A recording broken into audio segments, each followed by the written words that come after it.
Hello viewers, how are you all. आशा करता हूँ आप इंग्लिश क्लासेस की प्रैक्टिस कर रहे हैं और आपको क्लासेस पसंद आ रही हैं, आपके सब्सक्राइब्स बढ़ रहे हैं और आपके लाइक्स भी बढ़ रहे हैं, आपके कमेंट्स भी आ रहे हैं, इसलिए पढ़ाने में अच्छा लग रहा है।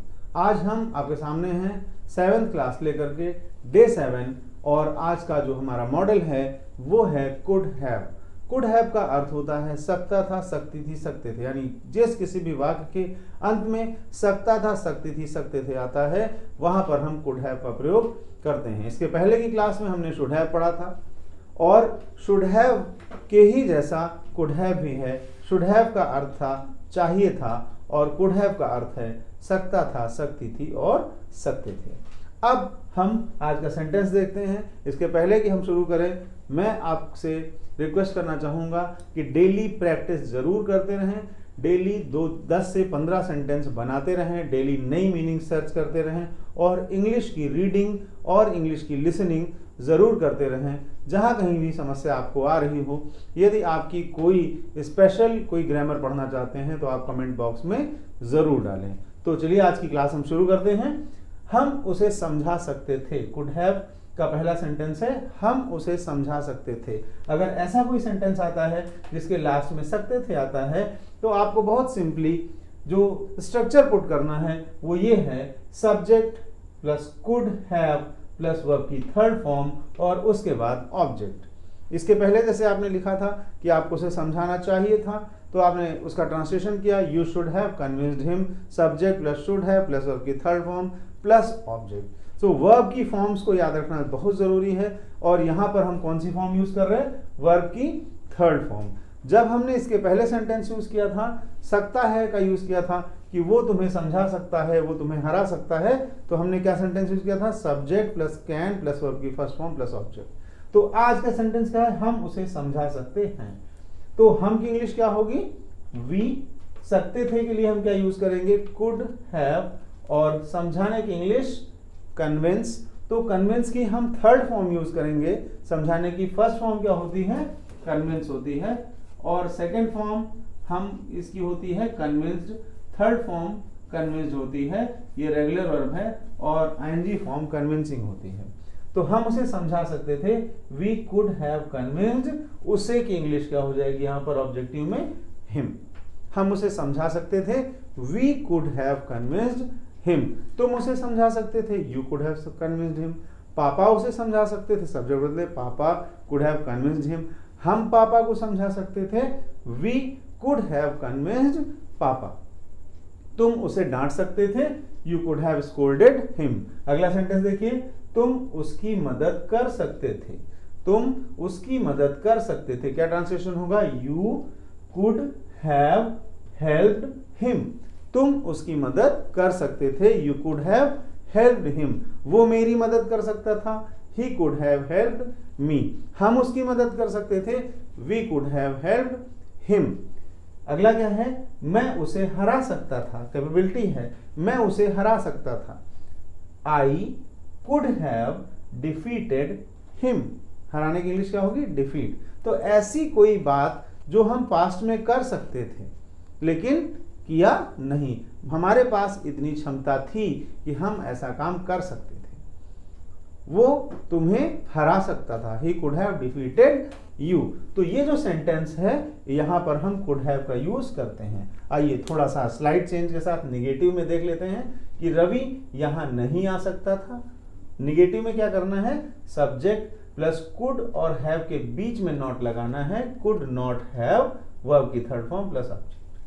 Ravi could not have come here. रवि यहां नहीं आ सकता था, Ravi could not have come here. अब पापा उसे टोक नहीं सकते थे। टोकने की इंग्लिश क्या होती है, टोकने की इंग्लिश होती है एकॉस्ट। एकॉस्ट भी एक रेगुलर वर्ब है, एकॉस्टेड, एकॉस्टेड, एकॉस्टिंग। पापा उसे टोक नहीं सकते थे, पापा could not have accosted him. वो तुम्हें नहीं टोक सकता था, he could not have accosted you. हम उसे नहीं टोक सकते थे, we could not have accosted him. Simple sentence है। हम उसे नहीं पढ़ा सकते थे, पढ़ाने की इंग्लिश क्या होती है, टीच। हम उसे नहीं पढ़ा सकते थे, we could not have teach की जो थर्ड फॉर्म होगी वो क्या होगी, taught. We could not have taught him. तो बहुत सिंपल सा स्ट्रक्चर है, कुड हैव। तुम उसे पढ़ा सकते थे, you could have taught him. तुम वहां जा सकते थे, you could have gone there. हम वहां नहीं जा सकते थे, we could not have gone there. तुम उससे बात कर सकते थे, you could have talked to him. तुम उससे बात नहीं कर सकते थे, you could not have talked to him. अब थोड़ा सा सेंटेंस का स्ट्रक्चर हम देखेंगे, हम कैन से लेकर के चलेंगे क्योंकि ये तीनों सेंटेंस एक जैसे दिखते हैं कि मैं उसे पढ़ा सकता था, I could have taught him. अब इसको अगर हम कैन में बनाएंगे, मैं उसे पढ़ा सकता हूं, आई कैन टीच हिम। मैं उसे नहीं पढ़ा सकता हूं, I can not teach him. मैं उसे पढ़ा सका, आई कुड टीच हिम। मैं उसे नहीं पढ़ा सका, I could not teach him. अब यहाँ पे हम जब लिखेंगे कि मैं उसे पढ़ा सकता था, तो ट्रांसलेशन होगा I could have taught him. मैं उसे नहीं पढ़ा सकता था, I could not have taught him. अब जो कुछ प्रैक्टिस हमने यहाँ पर लिखा हुआ है, कुछ सेंटेंसेस हैं जिसमें सब्जेक्ट, ऑब्जेक्ट और वर्ब एक ही है, केवल इनकी ऑक्सिलरी बदली हुई है। मैं उसे हरा सकता हूं, आई कैन डिफीट हिम। मैं उसे हरा सकता हूं, आई कैन डिफीट हिम। मैं उसे नहीं हरा सकता हूं, सिंपल हो गया, I can not defeat him. I can not defeat him. मैं उसे हरा सका, मैं उसे हरा सका, तो क्या होगा, आई कुड डिफीट हिम।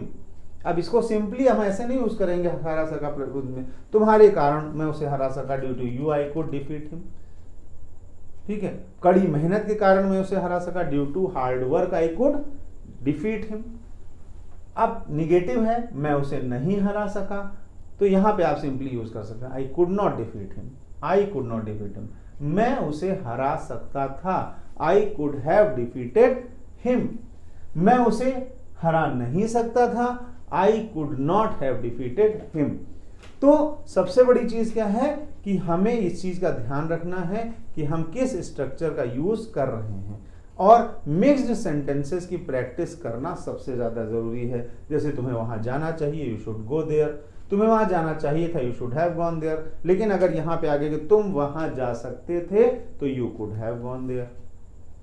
ऐसे ही सेंटेंसेस की प्रैक्टिस मिक्स्ड करें। जैसे चलो खेलें, तो लेट अस प्ले। मुझे खेलने तो लेट मी प्ले। उसे मत खेलने तो डोंट लेट हिम प्ले। वो मुझे खेलने नहीं देता है, he does not let me play. कम से कम तुम मुझे खेलने दे सकते हो, at least you can let me play. अब कैन और लेट को हमने यहां पर प्लस कर दिया, तो थोड़े थोड़े प्रयोग भी हम बीच बीच में करते रहेंगे। तुम्हें वहां जाना चाहिए, यू शुड गो देयर। तुम्हें वहां नहीं जाना चाहिए, you should not go there. ऐसे सेंटेंसेस को फ्रीक्वेंट में लिख लीजिए।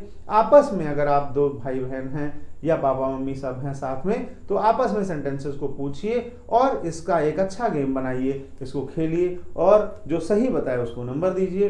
बहुत ही अच्छा जो है एक खेल होगा और आपको ग्रामर अच्छे से समझ में आएगी। साथ में वोकैब्स को भी आप अच्छे से लर्न करते रहिए।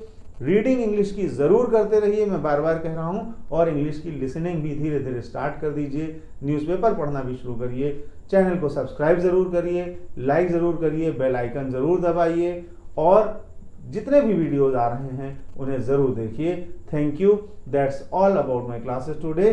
Now wait for the next class. Thank you.